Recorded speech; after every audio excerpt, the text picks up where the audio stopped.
Thank you for joining the board meeting.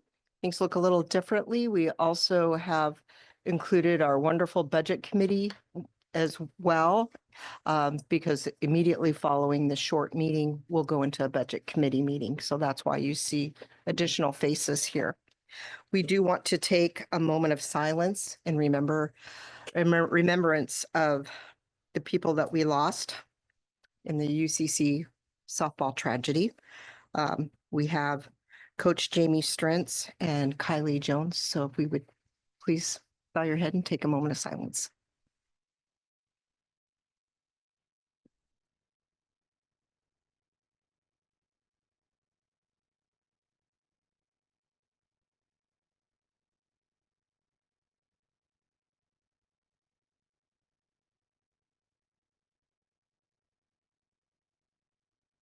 Thank you very much. Do we have any media representation on the Zoom call? The Zoom. Okay, there's obviously no media here in the room. I do want to remind you to silence your phones, and also when you speak, turn your mic on, and when you're finished, turn your mic up. And right now I will lead the Pledge of Allegiance.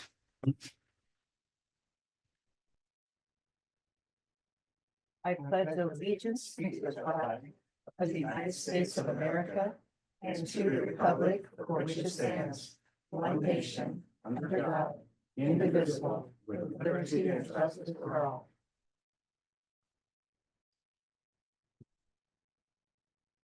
Okay, Superintendent Corden, would you please present the review of agenda and communications to the board? Yeah, thank you, Madam Chair. Again, great to see everybody here. Actually, there's other than the welcome, and great to see our budget committee joining us tonight for this board meeting. There have been no amendments to the budget to the board agenda since posted. So review the agenda. It is as was published. Thank you. Thank you. We will have just a single action discussion item this evening. The presentation of the 2025 to 2027 proposed integrated programs application. And Assistant Superintendent Michelle Nee is going to present that report to us. We did on Thursday receive the slide deck already so that we could ask questions, and we've been asking her some questions. So we are aware of that for those of you who are online. So none of this is a surprise to us, but we look forward to her report nonetheless. She always has good things to add. So take it away, Michelle. All right. Thank you very much, Chair Minor. And so the board had this ahead of time, so I know you've had a chance to review it. So I'm not going to read every slide to everyone, but I am going to go over the main components of this. The purpose of our presentation is to share what was prioritized in our plan, to explain how the plan was developed, and then also to hear feedback on that plan and to seek board approval. Just to give you some background, in 2018, we had Measure 98 pass, which was high school success. In 2019, we had the student investment account, which was also the SSA. That was passed as the CAT tax. We were doing individual grant applications for that, as well as our CTE Perkins. There's actually 9 different programs that were included. In 2023, ODE, from getting information from everyone about the redundancies and difficulties of doing the same thing multiple times, they put it all into one application. So these are the aligned programs. I'll talk to them a little bit more extensively for all of you. Just so you know, for us as a district, we get funding for high school success. We get funding for the student investment account. We get funding for the early indicator and intervention systems, the early literacy success grant, and also career and technical education. The ones up at the top, continuous improvement planning, everyday matters, and career connected learning. Those do not come with funding connected to them, but we do have to integrate information for them into our plan. Really quickly, this is just a summary of the purpose of each one of them. You've probably all heard us talk about our continuous improvement planning. That's where we work as a district to build our SIP plans, our success plans. It's also tied to our strategic plan as a district. Everyday Matters. This is really focusing on student engagement and attendance. And then Career Connected Learning is a framework for career awareness, exploration, training around professional and industry-based expectations. We do not receive funding for these 3 programs, but we are required to engage in them and provide what we're doing to be engaged with those programs. High School Success is systems to improve graduation rates. Student Investment Account is to meet students' mental health, behavioral needs, and also increase academic achievement. There's the Early Indicator and Intervention System. That's the development of a data collection and analysis system in which educators collaborate to identify supports for students. We do purchase Oregon Data Suite using this funding. So that's the one that we use in our district. Early literacy came about in 2023. This was a new grant that came forward, and this is focusing on students pre-K to 3rd grade for our district. Perkins is CTE connected. This is helping us with materials and training for our CTE programs. And then Federal School Improvement, that does not come with funding for our district, but you have heard us talk about, we have our 4 targeted schools for special education that we have to make sure is integrated into our plan, how we are addressing those. This goes through the required planning process. I won't read all of it to you because I know all of you reviewed it, but it does include that we have to do engagement with the community and a comprehensive needs assessment. The one piece that I do need to pull forward, as this is a requirement from ODE, is that we reference what our district equity lens is. We've been required to have our district equity lens since 2019, when the student investment account in SIA was brought forward by the legislature. And this is just the tool that we use, the questions that we ask when we're making decisions about things in our district, and it's tied to our strategic plan as well. Community engagement highlights. We had our inflection community engagement. We've done surveys. We have empathy interviews that we do with individual student groups. Lots of different ways. We have IRE data, lots of different data we bring forward. That's highlighted here on the different data that we're looking at. The student empathy interviews are where you sit and have a conversation either with one student or a small number of students and ask them specific questions about how things are going for them. We have to look at all of our district focal groups.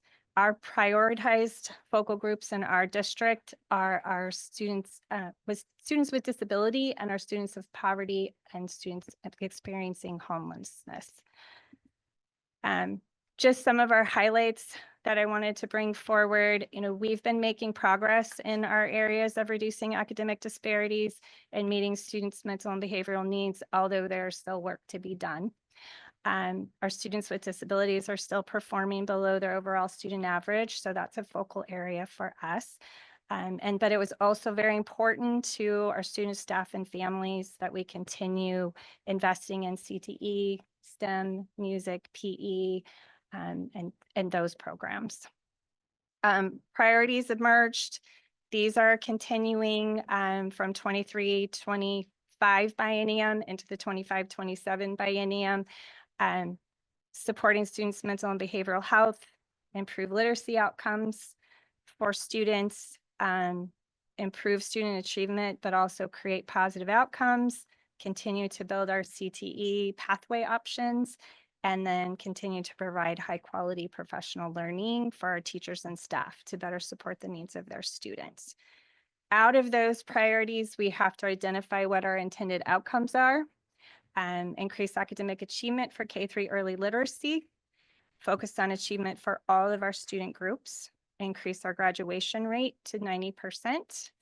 A comprehensive system to support our social and emotional needs for students and adults, as well as positive changes in our school climate.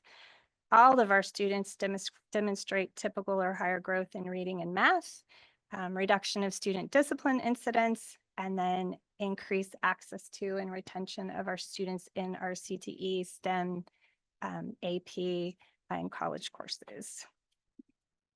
And then we have strategies that we have to put in place. These are some of our key ones. The board members have heard us talk about these at previous board meetings. We have a priority, and our CNI committee has been a big part of this, on investing in high quality instructional materials, fully implementing our MTSS system for academics and behavior, rigorous, accessible, and aligned instructional materials, as well as summer transition and credit retrieval courses, as well as our early literacy. Summer school, focusing on our 9th grade on track to help with our high school graduation rate, a safe and respectful culture, best practices in literacy instruction, as well as in math instruction. Just to go over some of our key investments for SIA, our preliminary budget is a little over $5.4 million for 25-26. And then some of our investment highlights are our special education teachers and instructional assistants, and our skills trainers, our STEAM teachers. We also have our social and emotional learning coordinator, and we provide professional learning. For high school success, our preliminary budget, which is less than our original estimates by about $77,000. So we had to make a shift on this one, that we are investing in our graduation coach, 9th grade smaller learning communities, CTE teachers, high school summer courses, high school counselors, and our P20 pathways coordinator that we share with UCC. So we fund half of that position, and UCC funds the other half of the position. For our Perkins grant, which is our CTE key investments, as a reminder, this is for equipment and supplies, training and professional learning and curriculum. It does not pay for staff. It pays for support for our CTE programs, and our programs are listed here. We have added in the nursing and medical pathways, fire science, EMTs woven in with medical pathways, but these are our pathways that we are supporting with the Perkins grant. Perkins grant gets down to very specific to where you're buying a model of a heart. We're buying IV arms so our students can practice IV insertion. So it's very specific about the things that we can purchase. The early literacy grant, the first biennium, this was K-5, pre-K-5. It is now gone to K-3. So all of the funds that come through the literacy grant have to be spent on literacy for our preschool through 3rd grade students. With this preliminary budget, we're investing in district literacy coaches, early literacy summer school, and professional learning to implement and support best practices in literacy instruction. I did share at the last budget meeting that in the governor's proposed but recommended budget, the governor is recommending an increase in the early literacy funds of almost another additional $400,000, which would be over $800,000 for next year. We do have to put into our plan some contingency in the event that we do get that extra money. What would we spend it on? Adding an additional literacy coach to help with our pre-K and kindergarten, additional training, curriculum, those type of things. But we have to plan our budget as at our current service level. And then if we do get additional funding, then we go back in to request how we're going to utilize that money. For just so you know, for how the state understands success, there are performance measures that are used in monitoring and evaluation process under this integrated guidance. They're looking at our high school success eligibility requirements. There's CTE Perkins performance targets that we must meet, federal school improvement accountability data, longitudinal performance growth targets, our local optional metrics, and then also progress markers. And so every quarter, we have to go in and fill in progress markers. We have to go fill in where we are in the spending the budget so far for each of these programs. So there's information we have to provide every quarter to ODE. For us, our local performance measures, we have our MAP assessments and our iReady and our DIBELS assessments that we look at for measuring growth for our students. And then just to let you know what happens next, even though since this was all put together, the state has taken one of these components out, but we are here at the review or public review and board approval, asking for your approval of this application to ODE. So we have to submit to ODE by April 30th. They'll go through the intake process. They go through our plan and our budget review. Some districts, is their quality assurance team that they have. Some districts will be selected to go to have an extra review from that quality assurance team to make sure you've hit all the components and requirements. They could come back to a district and ask you to make adjustments, or they could come back and say, you need to change this budget code. And you often get information back from ODE. The co-development of the LPGT LOM has since been taken out because of the legislation, if I say the right word right now, for the accountability system for the state of Oregon. That is going to require co-development of these goals. So they didn't want us to have districts to have to do it twice. So that component's been taken out for now. Then they send out the grant agreements, and then I get to bring it back to all of you again for another board presentation and approval a second time after we get the grant agreement. I know I said a lot in a really fast amount of time, but board members, do you have any questions?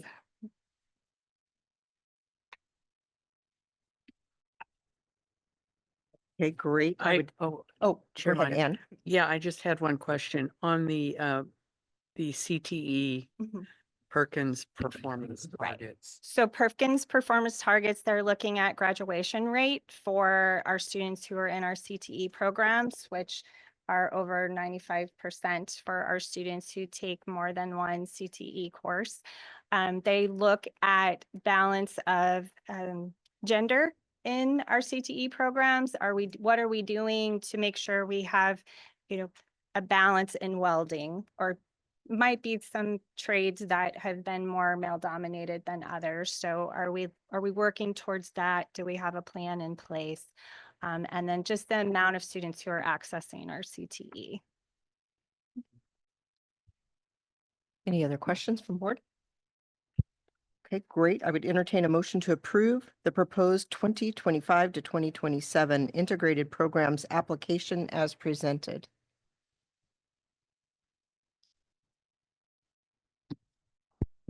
Moved. Do we have a second? Second. We have a second. Do we have any discussion? All those in favor? Aye, great. Motion carries. Thank you. Thank you, Michelle. And we're very pleased that our budget committee is here to hear more about these aligned programs and common goals developed by our school district. So I will say that the next board meeting, regular board meeting, is at Fremont on May 14th at 6 o'clock. So all regular business here has concluded, barring no objections. This regular meeting is adjourned. We will take a brief moment so that Michelle can change the Zoom meeting, and then we'll hand the gavel over to Mr. Schofield. Meeting adjourned.